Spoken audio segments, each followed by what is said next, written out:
అంటే పవన్ కళ్యాణ్ గారు సీఎం అవుతారా లేదని విషయంలో జగన్మోహన్ రెడ్డి గారు కేసీఆర్ ని చూసి నేర్చుకోవాలి. చాలా నేర్చుకోవాలి. మొదటి నుండి నేను అదే మొత్తుకుంటున్నా, కానీ ఆయన పట్టించుకోడు కదా. ఆయన కనీసం ఆయన సొంత ఛానల్ కూడా సరిగేయరు. ఆయన సొంత ఛానల్లో కూడా ఆయన కాపాడేవాడు ఉండడు. అది కర్మ. నేను అదే చెప్తున్నా, ఆ పరిస్థితి ఇక్కడ రావద్దని చెప్తున్నా. ఎందుకు గురుజీ, ఆయనకు కూడా ఒక పత్రిక ఉంది, ఆయన అదే చెప్తున్నా, సొంత ఛానల్ అని అంత పట్టించుకోవాలి. వాళ్ళు ఇయ్యరు సరిగా. ఓకే, పొద్దున్న నుంచి నైట్ వరకు అలా ఆ సంస్థలో ఆయన వార్తలు, ఆయన చేసే పథకాలు చేసినా దాని వాడకం ఉంటుందమ్మా. మనం మీడియా చూపించే విధానం అంటే అఫ్ కోర్స్ జనాలు చూపించినా పట్టించుకుంటలేరు. కారణం ఏంది అంటే జనాలకు క్లారిటీ ఏర్పడ్డది. ఎవరేంది, ఏ ఛానల్ ఏంది, జస్ట్ కరపత్రిక కరపుత్రిక అంతే తేడా. ఇక జనాలు నమ్మే స్టేజ్లో లేరు.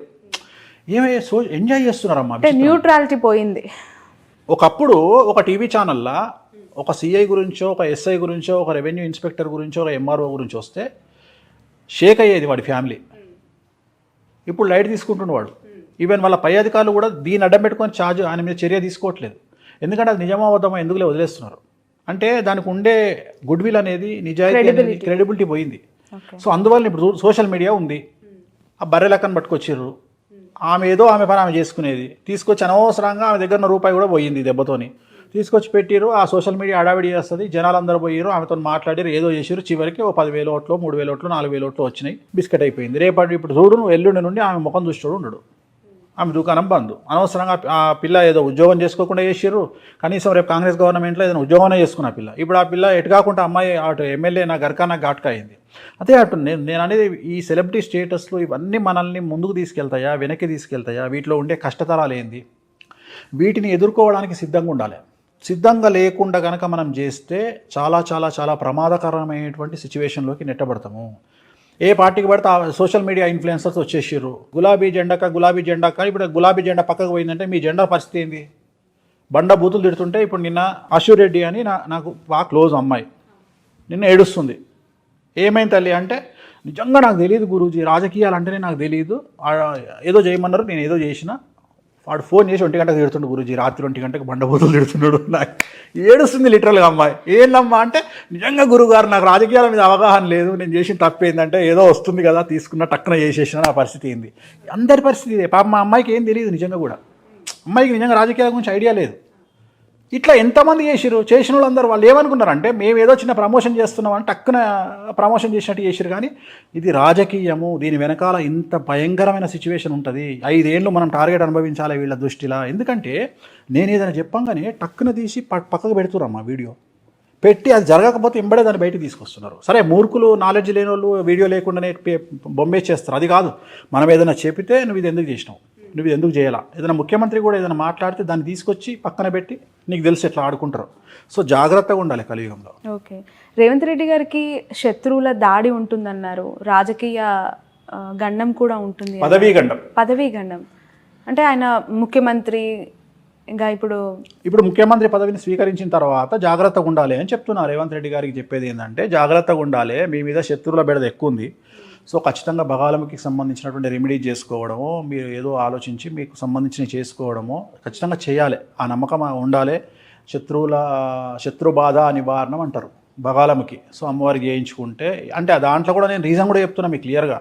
శత్రువుల వల్ల పర్టికులర్గా పదవీ భంగము, మరియు నేను ఇంకోటి కూడా చెప్తున్నా, ఏదో ఒక సంచలనాత్మక, అంటే ఆయన టంగ్ స్లిప్ అవ్వడము, లేకపోతే మీడియా ముందు అనకూడని మాట అనడము, లేకపోతే ఎవరన్నా తన సన్నిహితుల వద్ద మీడియా వద్ద మాట్లాడడం, వాళ్ళు రికార్డ్ చేసి దాన్ని బయటికి తీసుకొచ్చి స్టింగ్ ఆపరేషన్ లాంటివి చేసి ఆయన పదవి నుండి దించేసే అవకాశం ఉంది అని చెప్తున్నా. ఓకే, అసలే సీఎం రేసుకు చాలా మంది పోటీ పడుతూ ఉన్న వాళ్ళు ఉన్నారు. అందుకనే చెప్తున్నా, ఇక అవన్నీ నాకు అనవసరం, కానీ అందుకనే జాగ్రత్త చెప్తున్నా, జాగ్రత్తగా ఉండండి.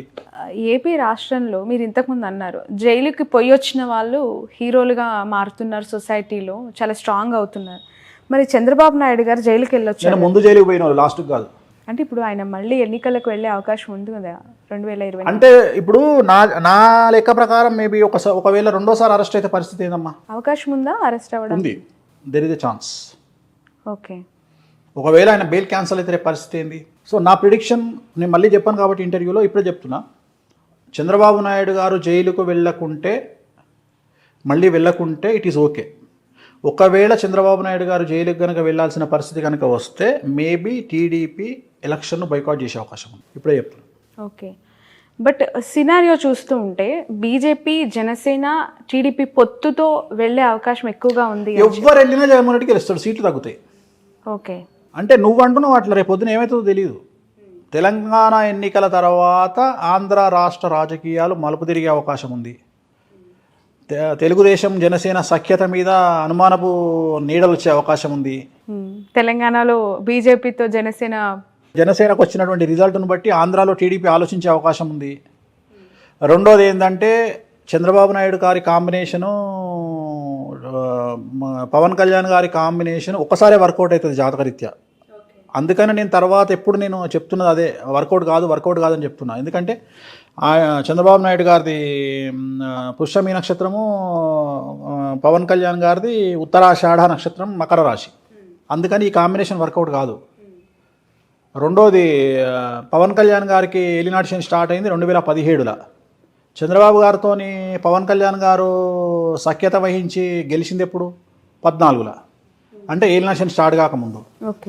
2017లో స్టార్ట్ అయిన ఏలినాటి 2025 జూలై వరకు ఉంది పవన్ కళ్యాణ్ గారికి. ఇక్కడ కేటీఆర్ గారి పరిస్థితి ఏందో అక్కడ సేమ్ ఆయన పరిస్థితి కూడా అంతే. అందుకని నా ఉద్దేశం ప్రకారం ఏంటంటే వీళ్ళ కలయిక తెలుగుదేశానికో లేకుంటే ఇంకొకళ్ళకో మైనస్ అయ్యే పరిస్థితి ఉంటుంది తప్ప పాజిటివ్ అవుట్కమ్ వస్తుంది అని నేను ఎక్స్పెక్ట్ చేయట్లా జాతకపరంగా, నా ఉద్దేశం ప్రకారం. సో అందుకని రేపు ఏవైనా మార్పులు జరిగే అవకాశం ఉంది ఆంధ్రప్రదేశ్లో. ఓకే, సో ఇప్పుడు ఎన్నికలకి వెళ్ళే అవకాశం లేదు అని అంటున్నారు కదా, ఒకవేళ టీడీపీ వైదొలిగించుకునే అవకాశం కనిపిస్తుందా జనసేన? అదే చెప్తున్నా నేను అనే పాయింట్ ఏంటంటే చంద్రబాబు నాయుడు గారు ఒకవేళ మళ్ళీ జైలుకి వెళ్తే మొత్తం ఎలక్షన్ సినారియో మారిపోతుంది. ఇప్పుడు మార్చి ఎండింగ్లో ఎలక్షన్లు ఉంటాయి ఆంధ్రాలో, మే 1కు రిజల్ట్ వస్తాయి. సో మార్చిలో ఎలక్షన్లు అన్నా కానీ, మార్చి ఎండింగ్ కన్నా కానీ, ఒకవేళ ఈయన సపోజ్ జనవరిలో లోపలికి వెళ్ళారనుకోండి, మళ్ళీ డిసెంబర్లో వెళ్ళారనుకోండి, టోటల్ సినారియో మారిపోతుంది కదా, స్టేట్ సినారియో మారిపోతుంది. బట్ ఈ పరిణామాలన్నీ సింపతిగా మారే అవకాశం లేదా? ఏముండదు సింపతి అంటే. సింపతి ఒకవేళ అట్లా అనుకుంటే జగన్మోహన్ రెడ్డి గారు 2014లో సీఎం కావాలి. ఎందుకు అంటే మా నాయకుడిని ఇబ్బంది పెడుతోంది ప్రభుత్వం, ఆ స్టేజ్ దాటిపోయింది, డెవలప్మెంట్ ఏమీ చెయ్యట్లేదు, ఏముండదు, డబ్బులు ఇచ్చి సోమర్లను చేస్తున్నారు జగన్ అని విమర్శించే వాళ్ళు చాలా మంది ఉన్నారు. అవన్నీ మళ్ళా టైంపాస్ జాతకము. ఇప్పుడు తెలంగాణలో ప్రతి ఒక్కళ్ళు తెలంగాణ అభివృద్ధిలోకి వచ్చింది అని అనుకున్నప్పుడు మరి కేసీఆర్ గారు ముఖ్యమంత్రి కావాలి కానీ కాంగ్రెస్ ఎట్లయింది? ఓకే, అంటే ఒరిజినల్ ఊర్లలో ఉన్న పరిస్థితి, మామూలు పరిస్థితి, మనం మాట్లాడుకునే పరిస్థితికి చాలా తేడా ఉంటుంది. సో ఎప్పుడే కానీ ఓట్లు వేసేవాడు వచ్చి మాట్లాడు, ఓట్లు వేసేస్తాడు అంతే. ఎప్పుడే కానీ ఎవరు మాట్లాడతారు అంటే హైదరాబాదులో ఉండి ఎలక్షన్ రోజు కూడా ఓటీటీ కతుకుపోయి చికెన్ తెచ్చుకొని మందు తాగుకుంటూ టీవీలలో ఎంజాయ్ చేస్తారు కదా, ఓట్లు వేయకుండా, వాళ్ళు మాత్రమే మాట్లాడతారు. పల్లెటూర్లలో ఉండి ఓట్లు వేస్తారు కదా, వాళ్ళకి ఇవన్నీ తెలియదు, వాళ్ళు హ్యాపీగా వెళ్ళిపోయి ఓట్లు వేస్తారు. అది మొన్న వచ్చింది కదా హైదరాబాద్ ఓటింగ్, మొత్తం ఓటీటీలకు అతుక్కుపోయి కొత్త సిరీస్లన్నీ చూసుకుంటే. అలాగే రాబోయే కాలంలో అందరికీ బాగా ఆసక్తి ఉన్నటువంటి మరొక పేరు ఏంటంటే పవన్ కళ్యాణ్ గారు సీఎం అవుతారా లేదనేటువంటిది. ముఖ్యంగా ఆయన అభిమానులందరూ ఎదురు చూస్తున్నటువంటి మాట. ఇక్కడ ఏంటంటే ఒక వ్యక్తి, పుట్టినటువంటి వ్యక్తి రాజు కావాలి అంటే రాజయోగం ఉండాలి. రాజయోగం ఉంటేనే రాజు అవుతాడు. రాజవ్వడము అంటే రాజకీయాల్లోనే రాజవ్వడం కాదు, ముఖ్యమంత్రి అవ్వడమో ప్రధానమంత్రి అవ్వడమో కాదు. రాజవ్వడము అంటే ఆయన ఉండేటువంటి రంగంలో ఉన్నతమైనటువంటి స్థానానికి చేరుకున్నాడు అంటే రాజు అయినట్టే. ఇప్పుడు మెగాస్టార్ చిరంజీవి గారికి రాజయోగం, బ్రహ్మాండమైన రాజయోగం ఉంది. మరి రాజయోగం ఉన్నప్పుడు ఆయన ముఖ్యమంత్రి అవ్వాలి కదా, ఆయనకు ముఖ్యమంత్రి అయ్యే రాజయోగం లేదు. అదే ఆయన సినీ రంగంలో, ఫిల్మ్ ఇండస్ట్రీలో రారాజు. అలాగే కొంతమందికి అంటే వాళ్ళకు ఉండేటువంటి పర్సనల్ చరిష్మా తోటి మేము అద్భుతాలు చేయగలుగుతాము రాజకీయ రంగంలో అని కూడా అనుకుంటారు. కాకపోతే రాజకీయ రంగం అనేటువంటిది ఏంటంటే నా ఒక్కడి తెలివితేటల పైన, నా ఒక్కడి జాతకం మీద ఆధారపడి ఉండేటువంటిది కాదు. ఎందుకంటే నేను రాజు అవ్వాలి అంటే మనం ఆంధ్రప్రదేశ్ని తీసుకుంటే 175 మంది పోటీ చేసేవాళ్ళు, నా పార్టీకి చెందినటువంటి వాళ్ళు. అంటే ఈ ముగ్గురి గురించి మాట్లాడుకుంటే ఇండివిజువల్ పార్టీ తీసుకుంటే పోటీ చేసే 175 మంది జాతకం కూడా వాళ్ళు ఎమ్మెల్యేలు అయ్యేటువంటి జాతకం ఉంటేనే చంద్రబాబు నాయుడు గారు సీఎం అవుతారు. 175 మందిలో సగం పైగా ఎమ్మెల్యేలు అయ్యేటువంటి అవకాశం ఉంటే జగన్ గారు కావచ్చు, పవన్ కళ్యాణ్ గారు కావచ్చు, వాళ్ళు కూడా రాజు అవుతారు. అందుకని వీళ్ళు నాయకులు కాబట్టి నా ఒక్కడి జాతకం బాగుంది. రాబోయే కాలంలో కొంతకాలం వరకు అంటే ఇంకొక 5 నుంచి 6 సంవత్సరాల వరకు జగన్ గారికి తిరుగులేని జాతకం, ఆయన రాజయోగం బ్రహ్మాండంగా కనపడుతుంది.